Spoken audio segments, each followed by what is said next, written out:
तो guys next अब हम डिस्कस करेंगे nested if statement. Nested if का मतलब कि एक इफ के अंदर एक और इफ। ठीक है, लेट्स से इस ये एक इफ स्टेटमेंट हमने पहले ही डिस्कस कर लिया। ठीक है, लेकिन ये सिंगल इफ है। अब अगर इस इफ के अंदर मैं एक और इफ लगा दूं, लेट्स से यहाँ पे मैं एक और इफ लगा दूं। ठीक है, इसके अंदर मैं यहाँ पे कोई कंडीशन दे दूं और यहाँ पे एक और ब्लॉक लगा दूं। अब ये क्या हो गया, ये नेस्टेड इफ स्टेटमेंट होगी, क्योंकि एक इफ के अंदर एक और इफ है। ठीक है, इसको हम बोलते हैं नेस्टेड इफ स्टेटमेंट। तो यहाँ पे हम नेक्स्ट कौन सा कंसेप्ट यहाँ पे यूज़ करेंगे। अब लेट्स से कोई नंबर हमने जो एंटर किया वो 10 से ग्रेटर है। ठीक है, लेकिन अगर मैं यहाँ पे चेक करूँ कि वो नंबर अगर 50 से कम है या नहीं। लेट्स से यहाँ पे मैंने लिख दिया a इज़ लेस देन 50। ठीक है, तो यहाँ पे हम प्रिंट करवा सकते हैं। ठीक है, यहाँ पे हम प्रिंट करवा सकते हैं। लेट्स से मैंने यहाँ पे लिखा %d। ठीक है, मैंने यहाँ पे लिखा %d इज़ ग्रेटर देन 10। ठीक है, is greater than 10 but less than 50। ठीक है, तो ये कंडीशन ट्रू हो गई। कैसे हो गई ट्रू, मैं आपको बताता हूँ। ठीक है, लेट्स से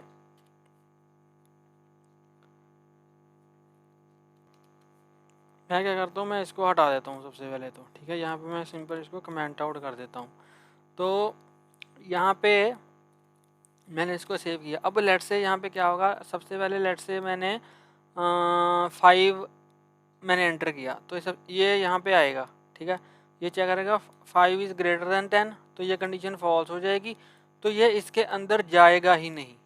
ठीक है, ये इसके अंदर जाएगा नहीं और हमारा प्रोग्राम सिंपल ये दिखा के ये एंड कर देगा। ठीक है, तो ये तो था अगर मैंने ए की वैल्यू 10 से कम अगर एंटर करी। अब लेट से मैंने ए की जो वैल्यू है वो लेट से मैंने 11 एंटर कर दी। ठीक है, मैंने 11 एंटर कर दी, तो यहाँ पे ये चेक करेगा सबसे पहले 11 इज़ ग्रेटर देन 10, तो ये कंडीशन ट्रू हो जाएगी। तो ये कंडीशन ट्रू हो गई, तो ये अब यहाँ पे इस कंडीशन को चेक करेगा। ठीक है, ए में क्या है 11 है, तो ये चेक करेगा 11 इज लेस देन 50, तो ये भी कंडीशन ट्रू हो जाएगी। तब ये क्या करेगा, सिंपल इस वाली लाइन को प्रिंट करवा देगा। ठीक है, 11 is greater than 10 but less than 50। ठीक है, और एक हम और सिनेरियो लेते हैं। लेट से मैंने 60 एंटर कर दिया। लेट से मैंने 60 एंटर कर दिया। अब भाई सबसे पहले ये चेक करेगा 60 इज़ ग्रेटर देन 10। हाँ, ठीक है, ये कंडीशन ट्रू हो जाएगी, ये इसके अंदर आ जाएगा, इस वाली कंडीशन को चेक करेगा। तो ये चेक करेगा 60 इज़ लेस देन 50, तो ये कंडीशन फॉल्स हो जाएगी। तो ये वाली हमारी जो लाइन है वो एग्जीक्यूट नहीं होगी। ठीक है, इस केस में क्या होगा, कुछ भी हमें एग्जीक्यूट हमारा नहीं होगा और कुछ भी हमें आउटपुट नहीं मिलेगी। तो उस केस में हम क्या करेंगे, यहाँ पे एक और इफ़ कंडीशन लगा देंगे। ठीक है, क्या लगाएंगे, if A is greater than 50। ठीक है, if A is greater than 50 तब क्या हो, तब हम यहाँ पे लिख देंगे,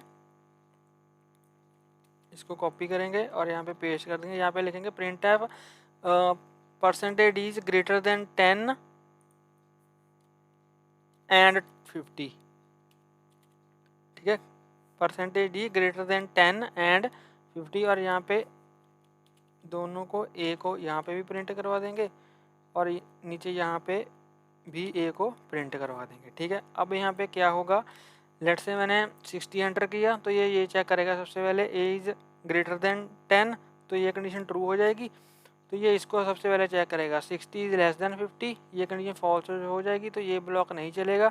फिर ये कंडीशन चेक होगी ए इज़ ग्रेटर देन 50, तो ये कंडीशन ट्रू हो जाएगी, तो ये वाला जो ब्लॉक है वो हमारा एग्जीक्यूट हो जाएगा। ठीक है, तो चलिए इसको रन करके देखते हैं। यहाँ पे टर्मिनल मैंने ओपन किया, यहाँ पे सबसे पहले इसको जो है वो कंपाइल करेंगे। कंपाइल करने के बाद इसको एग्जीक्यूट करेंगे। तो यहाँ पे ये सबसे पहले वैल्यू मांगेगा एंटर अ नंबर। सबसे पहले तो मैं क्या करता हूँ, 10 से कम वाला कोई नंबर एंटर करता हूँ। लेट से मैंने 5 एंटर किया, तो ये 5 एंटर किया, तो ये इस वाली कंडीशन के अंदर आएगा ही नहीं। ठीक है, तो ये वाला सारा ब्लॉक जो है वो स्किप हो जाएगा और ये सिंपल इस वाली लाइन को ही प्रिंट करेगा। अगर मैं इसको रन करूँ तो ये देखिए इसने बोल दिया एंड ऑफ प्रोग्राम, सिंपल इस वाली लाइन को ही प्रिंट किया। ठीक है, अगर मैं दोबारा से यहाँ पे कोई वैल्यू एंटर करता हूँ, अब की बार मैं क्या करूँगा, 10 से ग्रेटर वैल्यू एंटर करूँगा और 50 से कम करूँगा।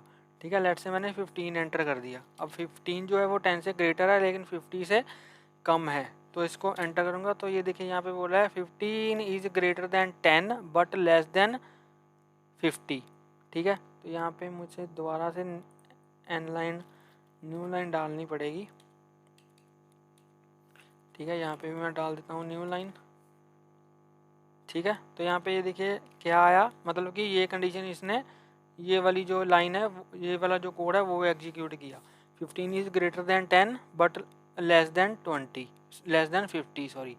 ठीक है, अब अगर मैं ऐसा नंबर डाल दूं जो 10 से भी ग्रेटर हो और हमारे 50 से भी ग्रेटर हो, ठीक है, तो यहाँ पे क्या होगा, लेट से मैंने 60 डाल दिया। अब 60 10 से भी ग्रेटर है, ये कंडीशन ट्रू हो जाएगी। ये चेक करेगा 60 इज लेस देन 50। अब यहाँ पे जो ये वाली कंडीशन है ये फॉल्स हो जाएगी। ठीक है, ये वाला ब्लॉक नहीं चलेगा। फिर ये इस वाली कंडीशन को चेक करेगा 60 इज ग्रेटर देन 50, तो ये कंडीशन ट्रू हो जाएगी। तो ये वाला हमारी जो लाइन है वो यहाँ पे चल जाएगी। ठीक है, अगर मैं एंटर करूँ तो ये देखिए 60 इज ग्रेटर देन 10 एंड 50। ठीक है, 60 10 और 50 दोनों से ग्रेटर है, और ये वाला तो हमारा चलेगा ही चलेगा। ठीक है जी, तो ये है हमारी nested if statement. Nested if का मतलब क्या होता है, एक इफ के अंदर और इफ। ठीक है, मल्टीपल इफ्स आप लगा सकते हो। तो ये थी हमारी nested if statement. I hope आपको ये भी अच्छे से समझ आ गया होगा। अगर आप इसको एक दो बार खुद से प्रोग्राम इसके बनाओगे तो आपको ये अच्छे से समझ में आ जाएगी और आप इसको आसानी से रन कर पाओगे। ठीक है जी, तो ये थी हमारी नेस्टेड इफ स्टेटमेंट। अब नेक्स्ट हम जो है वो इफ़ और एल्स स्टेटमेंट को डिस्कस करेंगे।